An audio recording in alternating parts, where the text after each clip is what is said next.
Salut tout le monde, bienvenue dans ce tout nouveau podcast, j'espère que vous allez bien, c'est le D, David Kay. Aujourd'hui on se retrouve pour un podcast qui va être très intéressant. On va parler de l'explosion actuelle du marché Pokémon. On y reviendra en 3 points clés. La première, l'explosion du marché. Du coup, deuxième point, les incohérences qu'on peut retrouver sur ce marché, à la fois sur le marché du scellé et le marché de la carte. Quelles sont les incohérences qu'il peut y avoir. Et on verra en troisième point que c'est pas forcément rationnel. Le marché, il n'a pas vocation à être rationnel. On peut faire des achats qui sont pas forcément des achats intelligents parce qu'il y a des incohérences entre les cartes et le scellé. Et on verra pourquoi. Installez-vous confortablement, je compte sur vous pour mettre un maximum de likes. Le dernier podcast a été un succès, je crois qu'il y a une centaine de personnes qui ont participé dans l'espace des commentaires. Et comme je vous le disais, qu'un podcast il fasse 2, 3, 4, 5 000 vues, 10 000 vues. Alors bien sûr, on préfère quand il va taper les 10 000 vues, mais une métrique qui est très importante, ça va être à la fois votre interaction dans l'espace des commentaires. En tant que créateur de contenu et de podcast, on a envie qu'il y ait cette certaine interaction. Et en plus de ça, on a une deuxième métrique, nous, que vous n'avez pas forcément, c'est la durée de visionnage globale. Et la durée de visionnage globale, elle était d'environ 10 minutes. Donc autant dire que c'est super actuellement sur YouTube. Les gens ont plus l'habitude maintenant de scroller sur les différents réseaux sociaux pour le format short. Donc je vous remercie de votre fidélité sur les podcasts. Bon, on va commencer ce podcast. Et franchement, déjà tout va bien, c'est super. Merci à tous d'être présents. Franchement, c'est cool. La boutique, elle tourne. J'attends la Candypocalypse avec grand plaisir. Encore une fois, si vous souhaitez précommander au meilleur prix avec une garantie de livraison dans les plus brefs délais et un stock sûr, vous avez le premier lien en description. Je serai présent en Royaume TCG aussi, ça y est, j'ai pris mon hôtel. Et à ce titre d'ailleurs, si vous avez des super boosters à ouvrir, que vous voulez que je participe avec vous à des concepts vidéo ou autres, vous hésitez pas à m'envoyer un message sur Instagram. Et on va tout de suite commencer ce podcast avec l'explosion du marché. Et j'ai envie tout de suite de situer cette explosion du marché avec 2 points clés. Le premier point clé, c'est l'explosion du bloc XY, SL, EB.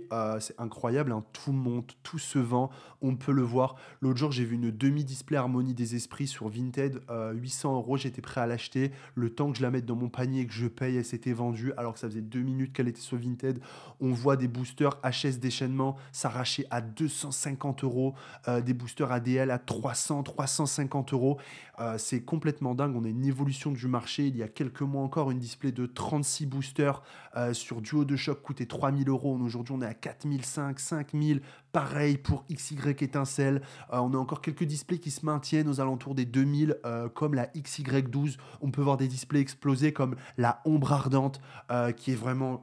honnêtement, une display que j'affectionne pas particulièrement. C'est pas une série qui est particulièrement belle. Hormis ce fameux Dracofeu, on n'a rien. Mais même ces displays, en l'espace de quelques jours, semaines, sont passés de 400 à 800 €. Enfin bref, on a une explosion de ce marché qui est énorme. Et en plus de ça, on a tout qui se vend. Donc c'est à la fois incroyable, c'est super pour le marché Pokémon, je trouve ça cool. Alors oui, ça fait chier, ça monte, mais ça témoigne aussi d'une certaine bonne santé du marché, de nouveaux collectionneurs qui ont envie de faire des acquisitions, d'avoir des items dans leur collection. Alors oui, on a des gens qui vont stacker naturellement, qui vont vouloir faire du profit, revendre plus tard, faire de l'achat. C'est pas vraiment de l'achat-revente là pour le coup. L'achat-revente, c'est quand tu prends quelque chose pour le revendre instantanément. Là, on a des gens qui ont vocation peut-être soit à obtenir pour leur collection ou pour stacker pour les mois à venir, les années à venir. Et pour terminer sur cette explosion du marché, on a eu 2 box breaks monumentaux il y a à peine 24 heures.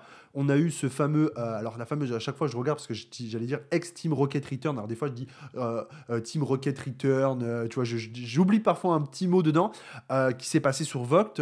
Honnêtement, c'était avec Import Poc Poc et David Lafarge. Avant de continuer le podcast, je tenais juste à vous dire que je ne suis plus affilié à aucune plateforme, donc j'ai pas de raison particulière de faire la promotion d'une plateforme, je relais et relate juste des faits.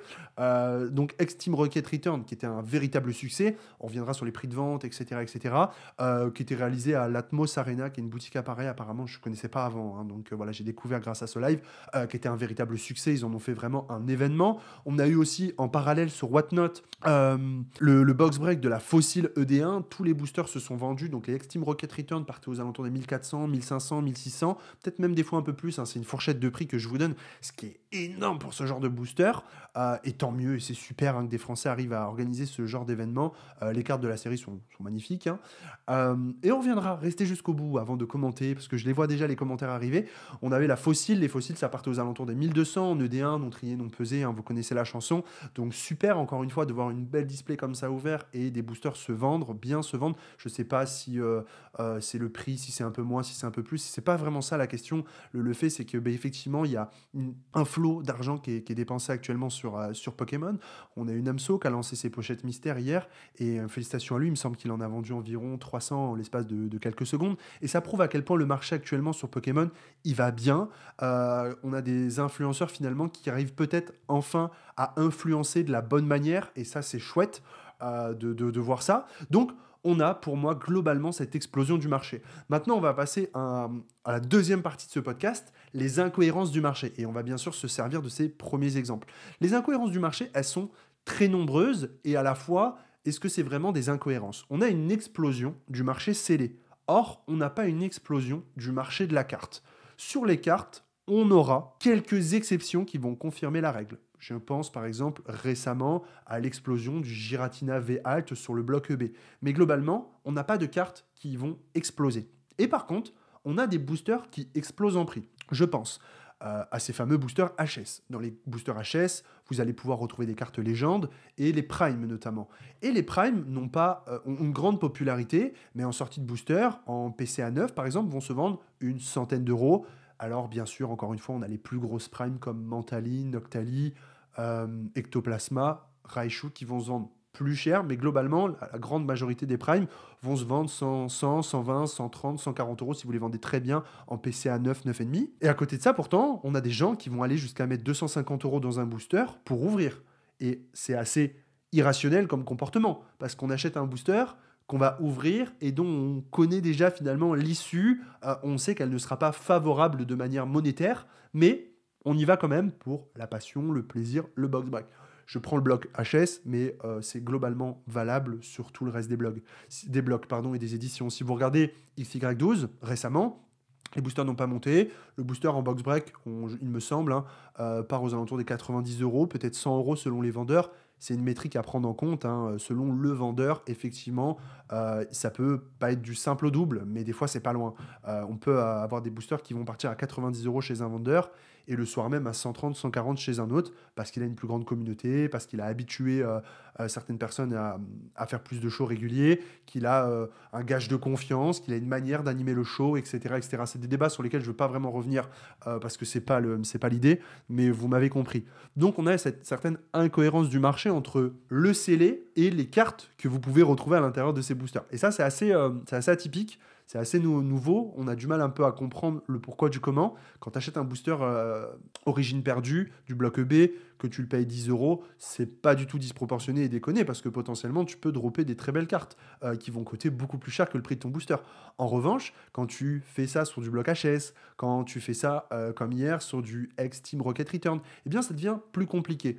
Globalement, et je suis pas en train d'expliquer que non, faut pas mettre tel prix, parce qu'on y reviendra sur le séparationnel en troisième point.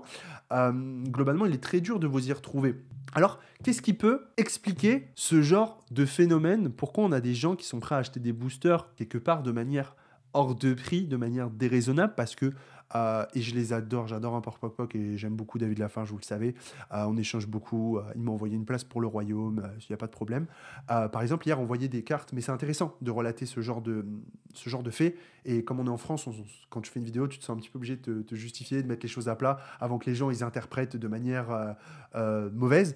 Donc, on avait des boosters qui partaient aux alentours des 1600, et c'est des boosters qu'on pouvait retrouver en PSA 10 un peu moins cher sur eBay. Mais là, les gens les ont ouverts. Majoritairement, il y a eu beaucoup d'ouvertures. J'étais là, j'ai regardé. C'est difficile de dire qu'il y avait des boosters rentables. Il y en a eu un ou deux. J'ai vu un booster où, c'est vrai qu'il y a des reverse dans tous les boosters. Un mec qui sortait, il me semble, il a sorti Tyrannosif en reverse. Il y en a deux Tyrannosif, mais n'importe lequel des deux, c'est déjà super. Il a sorti un Tyrannosif en reverse et derrière, il a sorti la secrète en dresseur. Donc oui, sur une base de PSA 10, lui, il était très rentable. Et puis, tu tentes ta chance pour la star. Et ça, c'est quand même quelque chose de tenter sa chance pour la star. Disons que si tu ouvres, on va dire, si tu ouvres c'est rationnel. Si tu ne l'ouvres pas, ce n'est pas rationnel. Mais alors, en troisième point et en conclusion de ce podcast, qu'est-ce qui peut expliquer une attitude pas rationnelle dans ce genre de box break? Eh bien, tout simplement, c'est un plaisir et c'est difficile de quantifier, de mettre un chiffre, une numérotation sur l'intensité de ton plaisir. En fait, il faut bien comprendre que eh bien, il y a des gens, aujourd'hui, sont arrivés tellement loin dans la collection que leur plaisir, pour y trouver l'intensité qu'ils auraient pu retrouver il y a quelques mois, quelques années en arrière, quand ils mettaient 100, 200, 300 euros sur un booster, eh bien, aujourd'hui, c'est en injectant ce genre de somme et ce genre d'ouverture. Ils s'achètent une dose d'adrénaline, ils s'achètent une dose de plaisir, ils achètent un show, un univers. Il faut quand même reconnaître que c'était grandiose, le truc sur l'Atmos Arena, machin, etc. Quand ils montraient tout le monde qui était là et tout, c'était très propre. Je vous cache pas, j'ai vu quelques extraits de Whatnot, j'ai pas pris le temps de regarder, c'était tout aussi impressionnant, mais je savais d'ores et déjà avant le box break en fait sur Fossil qu'il y aurait très très peu de boosters ouverts. On avait eu déjà Romain Chat qui avait box breaké une Fossil et les boosters étaient partis en scellé. La pop de cette display est incroyable, il me semble qu'elle est très basse, ça se compte sur les doigts d'une main, il doit y en avoir plus, mais on va dire en connu. Donc acheter des boosters à 1200 euros de Fossil ED1, ça me choque absolument pas. Je pourrais pas me le permettre, mais ça me choque pas. Ils sont sortis de display, ils sont dans un état super, non triés, non pesés, donc c'était aussi un super event. Mais il y a ce truc de réussir à créer une ambiance, de créer un show. Donc en fait, oui, ce n'est pas rationnel, mais ces gens-là, et je ne parle pas des box breakers, je parle de ceux qui viennent acheter et box break leur booster, ils s'achètent un shot d'adrénaline pur et dur. Et ça, tu ne peux pas le quantifier. Ça n'a pas de prix. Et en fait, oui, alors si je veux être un petit peu trash, et j'aurai forcément une ou deux réflexions à la suite de ce que je vais dire dans ce podcast, bah oui, c'est un plaisir de riche. Oui, c'est un plaisir de luxe. Oui, c'est un plaisir d'enfant gâté. Bien sûr que c'est un plaisir hors de prix. Mais qui sommes-nous pour juger finalement et dire bah non, parce que certains diront bah ouais, mais il aurait pu acheter 150 boosters de Pokémon 151 ou ouais, mais il aurait pu acheter 2 hard sets, 2 HS déchaînement et c'est beaucoup. Mais en fait, on n'est pas dans une attitude qui est rationnelle. Et je pense qu'il faut arrêter, parce que j'ai vu beaucoup de posts Instagram, de justifier par des prix, par des machins, par des comparaisons. Tout simplement parce que ça n'a pas lieu d'être. On ne peut plus aujourd'hui comparer et dire ouais bah tu vas dire quoi, il achète un booster HS déchaînement, il ouvre, il sait très bien qu'il va pas s'y retrouver, tu vas dire quoi, bah il est débile. Tu vois ce que je veux dire? Reprenons l'exemple de ADL. ADL est un exemple, mais je veux dire, mais qui est incroyable. ADL, les boosters partent à 300, 350 euros. Aujourd'hui, tu vois la majorité des SL en PSA 9, elle coûte 500. C'est incroyable, tu vois ce que je veux dire? Pourquoi t'achètes pas les SL plutôt que d'acheter 3, 4, 5 boosters et de les ouvrir? Parce que quoi? Parce que tu veux sortir Rayquaza et croire au miracle qui va être 10. C'est pas rationnel comme attitude. Mais tu t'achètes ton shot d'adrénaline. Donc en fait, aujourd'hui, ce marché du scellé, de l'ouverture du box break, il a plus vocation à être rationnel. On ne peut plus demander aux gens je vais prononcer un mot, mais c'est pas le mot, mais de réfléchir de manière sensée. Eux, ils sont là pour s'acheter un plaisir, pour s'acheter un événement, pour s'acheter un truc et participer à quelque chose. Et il faut bien comprendre les gens hier qui... Je parle un peu moins de fossiles et je veux pas qu'on pense que je parle plus de Vogue que de Whatnot parce qu'en fait, je sais qu'il n'y a pas eu booster ouvert. Je crois qu'on n'a même pas eu. Du coup, c'est totalement différent parce que là, on avait énormément de monde qui ouvrait sur la ex-Team Rocket Return et ils le savaient en ouvrant. Alors oui, tu tentes la star, mais tout ça pour vous dire qu'il faut arrêter de les comparatifs. Faut arrêter de dire bah oui, mais tu pouvais trouver le booster ici à temps. Parce qu'en fait, tu compares l'incomparable. Tu es en train de dire à un mec ouais, mais tu aurais pu l'acheter 30-40% moins cher sur eBay, qui venait des US, sur des vendeurs sûrs. Ouais, mais tu aurais attendu, tu aurais payé la douane, tu n'aurais pas eu la sécurité du machin. Je dis pas que ça justifie. Je dis juste que c'est une explication comme une autre. Et là, les mecs, ils se sont achetés leur moment, leur dose d'adrénaline, leur plaisir. Ils ont soutenu leur vendeur, machin, etc. Donc voilà, il faut arrêter de... J'y vois des petites querelles des fois passer et ça n'a pas de sens. Voilà, donc tout ça pour vous dire que moi, je suis très content. Je vois le marché évoluer de manière positive. Alors oui, je sais, les puristes me diront « Ouais, bah c'était mieux avant, parce qu'avant, on pouvait acheter ce qu'on voulait, compléter nos collections. » Mais c'est comme ça. En fait, on va pas refaire le monde 150 fois, c'est comme ça que ça fonctionne maintenant. Donc, il faut arrêter un moment de dire oui, mais c'était mieux avant, oui, mais ceci, oui, mais machin, maintenant je peux pas compléter ma collecte, ouais, mais machin, ça scalpe. En fait, je pense que c'est encore une fois le même discours qu'on va arrêter de répéter 150 fois. Tu vois, il y a un moment, je veux dire, c'est comme ça, il faut arrêter de se torturer avec ce débat-là. Il faut juste être conscient de ce que sont les choses et composer avec, et peut-être essayer de faire aller les choses de l'avant, plutôt que de perdre du temps à faire des posts Instagram pour critiquer les ventes des uns des autres. Peut-être devrions-nous tous travailler dans notre coin et essayer de faire en sorte pardon, que les choses s'améliorent. Voilà, donc je suis content d'avoir abordé ce podcast avec vous, me tenait à cœur. Félicitations à toute l'équipe qui a box-breaké cette display fossile. Déjà, 1 pour la trouvaille, 2 pour le cran de la décellée et 3 pour la mise en place du show. Idem pour cette display X-Team Rocket Return. J'espère qu'on aura l'occasion de voir. Voilà. Et une petite dédicace à Namso qui a quand même, au milieu de tout ça, lancé ses Mystery Packs et qui a cartonné. Je dis bravo, c'est super. Donc voilà, je vous fais plein de bisous les copains. J'espère que vous avez passé un bon podcast. J'espère que le sujet vous aura plu, que le sujet est tout aussi percutant. N'oubliez pas, je serai présent au Royaume. Si vous avez des concepts, vous me MP. Et n'oubliez pas, Rise va exploser à la sortie de la Candipocalypse. Alors je vous invite à commander sur le site en premier lien de description. C'était le D, David K, pour la communauté, pour les passionnés. Et vous connaissez la formule.